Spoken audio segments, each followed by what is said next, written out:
Hello, hello, hello.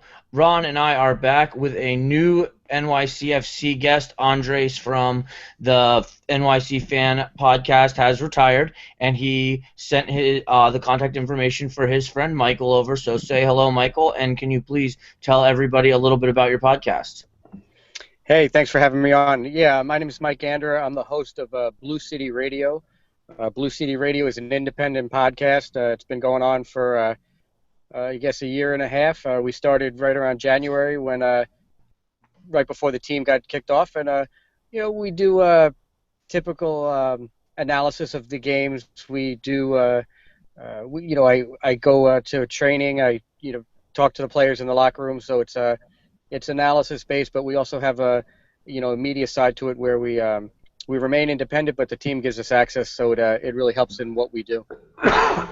Great. All right. And Michael, can you tell us a little bit about NYCFC's form recently? I know we all know about the 7-0 game versus Red Bulls, but maybe a little bit before that. Yeah, I mean, going into that game, they were on a 5-game unbeaten streak. They had 3 wins, 2 draws. Had just come off a very good, strong win in Portland, and then went up to Toronto. We were able to get the lead in Toronto, but we're unable to keep Toronto off the board. So 2 tough matches. I think most people would say that both Portland and Toronto are stronger teams in the league, and NYCFC fared pretty well against both of those teams. The hope is that the 7-0 loss was not going to be the norm, but really going to be the exception to the rule, and that the team's going to bounce back and return to their winning ways against Orlando. All right, and can you tell us about what you think New York City's starting 11 will be? I know there was some mix and match last week I play fantasy, so just from that I know. So just what you project to see, and if there's any injuries or anything along those lines, could you update us along the way? Sure. Well, let's start with the look. I think one of the biggest questions for NYCFC going into this game is going to be the goalkeeper position. Josh Saunders, who's our starting keeper normally, had said preseason that he thought that he was going to be playing less and there was going to be a little bit more of a platoon with Eirik Johansson, who's a young keeper that came over from the Manchester City Academy. Eirik has only played 1 game for NYCFC. That was the U.S. Open Cup game, which NYCFC lost to the New York Cosmos last year. So for the last 2 weeks, everyone has been on the Eirik watch, expecting him to pick up a game or two, especially given the fact that last week NYCFC had to play 3 games in 8 days. That didn't happen, and Saunders got the start, but also gave up 7 goals. You can talk about whether or not those were his fault, but that's basically where we came in. So that's the biggest question mark going into the game. Along the back line, you have their strongest left back is Ronald Matarrita, but he is away with Costa Rica. He's joined the national team camp, so he's gone. So you have the option of either putting in a fill-in, Diego Martinez, or moving their stronger right back, R.J. Allen, over to the left. At training today, Patrick Vieira didn't comment on what he thought was going to be his option. He just left them both open. They do have 2 really good options on right back in both Ethan White and Andoni Iraola. And then your center back tandem is going to be Jason Hernandez and Frederick Brillant. Midfield, I expect to see Federico Bravo, Andrea Pirlo, and Mix Diskerud. Mikey Lopez had been getting that start in that third midfield position, but he's suspended because of a yellow card accumulation. So that opens the door for Mix Diskerud. You could also see someone like Kwadwo Poku take that role, but Poku has really struggled to get into Vieira's starting 11. Actually, even against the Red Bulls, he didn't even make the 18. And then front line has been very consistent over the last couple of games. Thomas McNamara on the left, David Villa in the middle, and Kyrie Shelton on the right. All right. And Ron, we all know about our form. We played a draw last night. Defense failed us again, in my opinion. Just want some final comments about tomorrow night, and then you can just jump right into who you think we're going to see starting on Sunday. Some final comments about the Philly game was I didn't really mind that they drew. Philly's a good team, but Orlando City is going to be without some top or some of their key players against New York City, and I think with New York City probably wanting to maybe not get revenge on Orlando City, but maybe make up for that poor showing from a week ago. I think Orlando City could be in for a rough game. The starting lineup, I mean, Sam, we might have to piece this together. I mean, we're going to have Larin up top, and as long as Kaká, I don't think we expect any further suspension for him, but I think you'll probably have Kaká, Molino, and Vinter up there with him. The defensive mids, I mean, we're going to have Carrasco in there, but we already are without Seren. He's out with injury. Higuita's going to be out on yellow card accumulation. So we're looking at either putting Antonio Nocerino back there, which is bad news for Orlando City, or you call up Adrian Heath or Harrison Heath. So the defense should stay. I mean, the center backs are a problem again. We're going to have Tommy Redding and who? I mean, Connor Donovan. I don't know if Hines is fit, so yeah, it'd be Connor Donovan or possibly Kyle Callahan McFadden or McFadden Callahan. Yeah, we're looking at basically 2 OCB starters legitimately for this game on Sunday, and that's. And okay, and then I think we'll see Shea and Alston again. I don't think we have another choice at right back, and I don't think Bowden's coming on as much as I'd like to see Bowden on. I don't think it's going to happen. But just my 2 cents on the defensive mids. I think we do see Nocerino. I know. I would rather see Heath. I would rather just go young and roll with it and hope for the best, to be honest with you, because at least the young guys are hungry, and whatever kind of mistakes they make in the game, they'll hopefully learn from. Nocerino's just been slow and not be able to defend anybody or look like he has any interest in playing defense for that matter. So I think if he's there, like you said, we're in for a long night. I have the same sentiments for center back. I would rather see Connor Donovan than Hines, especially if Hines is not 100%. I don't want to further his injury anymore. I don't think we can get Jonathan Teixeira to play until July 4th when the window opens, even though he's reportedly signed. And when I saw him in the elevator last night, I congratulated him on signing, and he looked at me very calmly and said thank you. So I think that deal's all but done, and I don't think so. We can't see him. I know it'll be Larin up top. I don't think we're going to change from a 4-2-3-1. So. That's going to be our starting 11 wherever those moving pieces are at center back and center defensive mid. It will be what it'll be. I think I almost lean that there could be a formation change, but we haven't seen a formation change in 6 weeks, 5 weeks. He's rotating them through the beginning and now. So do you think there's any way we could see a formation change?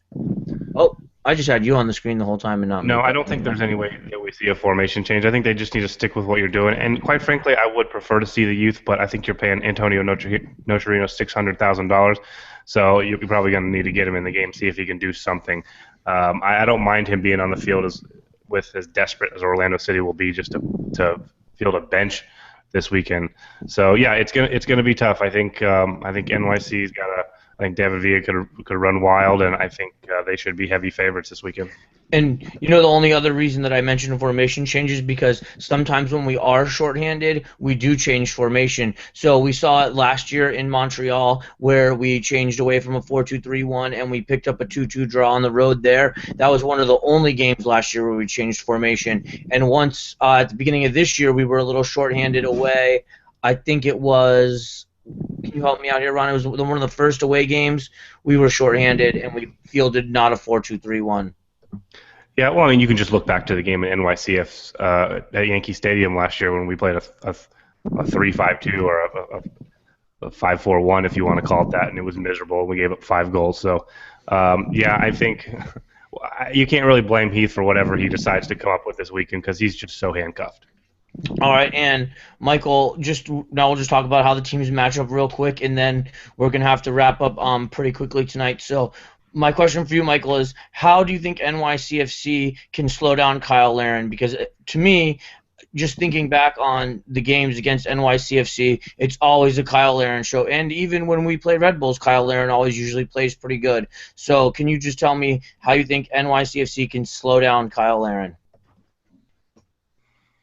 I think the one thing that we're going to see, when we played Orlando City the first time, Patrick Vieira tried to go with a 3-man back line.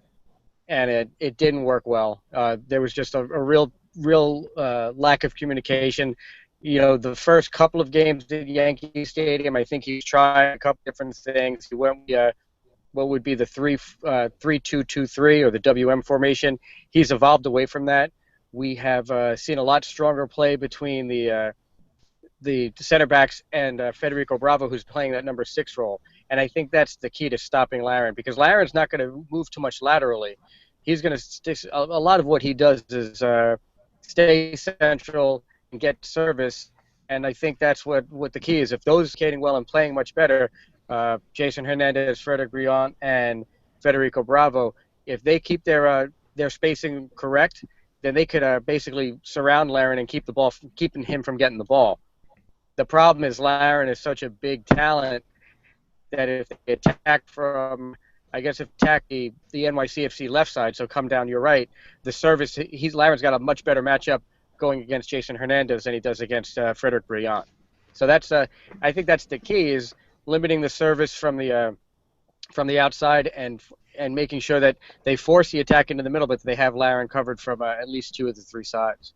All right, and Michael, we all know David Villa can come up with an individual performance anytime, but outside of David Villa, where do you think the most attacking prowess comes from in your lineup?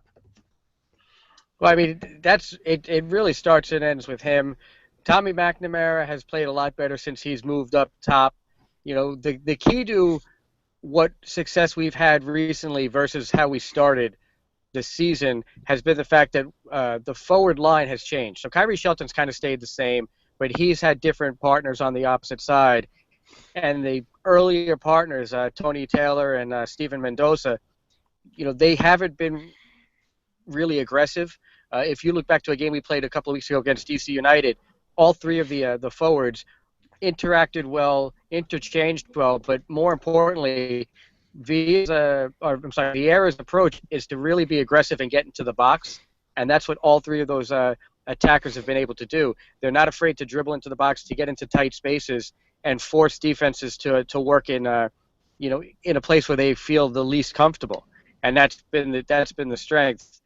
The other thing that you are going to have to deal with, and it's probably going to be for a long time, and Jack Harrison, the number 1 draft pick for this year, made their first appearances against the Red Bulls.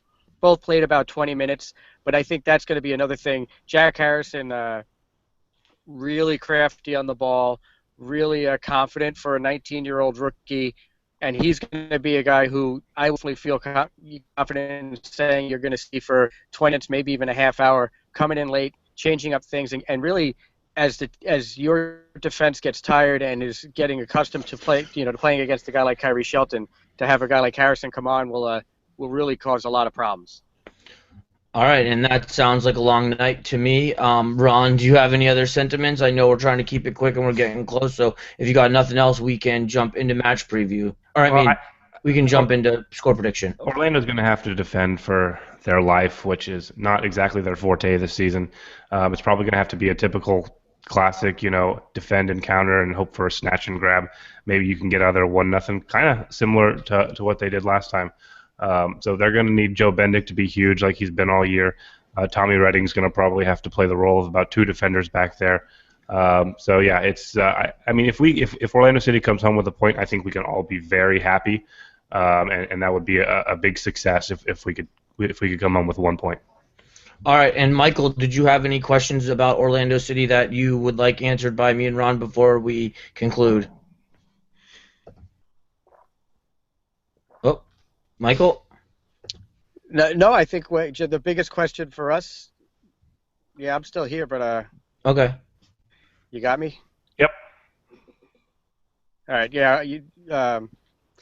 No, I think the biggest question for me would have been about the lineup, and you guys answered that pretty well in talking about the and the injuries. So that's really what I have to worry about.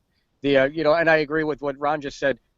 The biggest challenge for NYCFC is going to be beating Joe Bednick, and even Patrick Vieira commented today that the one big difference that he's anticipating between this game and last game was that you didn't have Kaká. and he said, Kaká has the ability to make magic. You saw it against Montreal. That. Oh, all right. Well, I think he is gone. Ron, are you still there? I'm still here. All right, Ron. Well, you can give me your score projection, and then you can boogie. So, what do you think the score will be? I called the Montreal game right 2-1. I said we'd beat Philadelphia 2-1. It was looking good for a little while, about a minute or two, I guess. But it's really tough to. I mean, we're down our two top defensive midfielders. We're down a center back. So I see a 2-0 loss at least. I think if you remember back to the last game, New York City had about 20 shots and they probably had 10 solid chances. And if NYCFC can produce that type of game again, they're probably going to get a few past Bendick. So classic defend and counter. Hold on for dear life. Try to get out of there with a 0-0 draw, maybe, or a 1-1, something like that. But I'm thinking 2-0 New York City. I think they bounce back after their horrible performance last weekend. All right. Well, thanks, Ron. I know you got a boogie, so I'll talk to you later. Michael, are you back? Can you hear me? Yep, I'm good. Okay, we lost you when you were talking about Kaká making magic against Montreal. Patrick Vieira's point in the press conference. All right. So that was my final point. I heard Ron's prediction, and I made the same prediction on my show on Monday, and I was quickly reminded by a couple of our listeners that NYCFC does not do well keeping clean sheets. So that's one thing that really bodes well for Orlando if they were looking for the draw or the point. If they're looking for the win, I think NYCFC is going to be very hungry. They want to prove that the Red Bull game was not their norm. So I think that's going to be the one thing that's going to be difficult for you guys. You guys are coming into what's the analogy? A hurt monster or a scared monster, and they're going to be hungry for the win. The bear's been poked, so to speak. Yeah, there you go. Yep. All right, and I think that I don't think that their defense is much better than ours, to be honest. With Montreal out, I think he's probably been one of their best defenders all year, so I think that's a pretty big loss. I didn't know that he was out, so thank you for that. And I don't think Kyle Larin can get stopped in New York City. I feel like he's always good for a couple goals in New York City, whether it be versus NYCFC or New York Red Bulls. With that said, coming back the other way, our defense has been in shambles all year. This week's going to be no exception, so I don't think we're going to go there and put on some kind of spectacular performance. I think it's going to be a shootout, and I'm going to go with a 3-3 draw. So it will definitely be fun. The fans will be entertained. And all right, Michael. Well, I appreciate your time Did I lose tonight. you again? Oh no, you said the fans will definitely be entertained. Did you say anything after that? No, that was it. The fans will be entertained. All right, and thank you for your time on our show tonight. I really appreciate that. And one last time, can you tell everybody where they could find you? Sure. So again, it's Blue City Radio. You can follow us on Twitter at Blue City Radio, or we release our weekly episodes at bluecityradio.com. All right, and that's all for our time. And thanks again for having me. I really appreciate it being part of the show. Yeah, absolutely. Always welcome back. I'll look forward to working with you in the future. And for everybody who's watching, thank you for your time. That's all for our time. Peace out.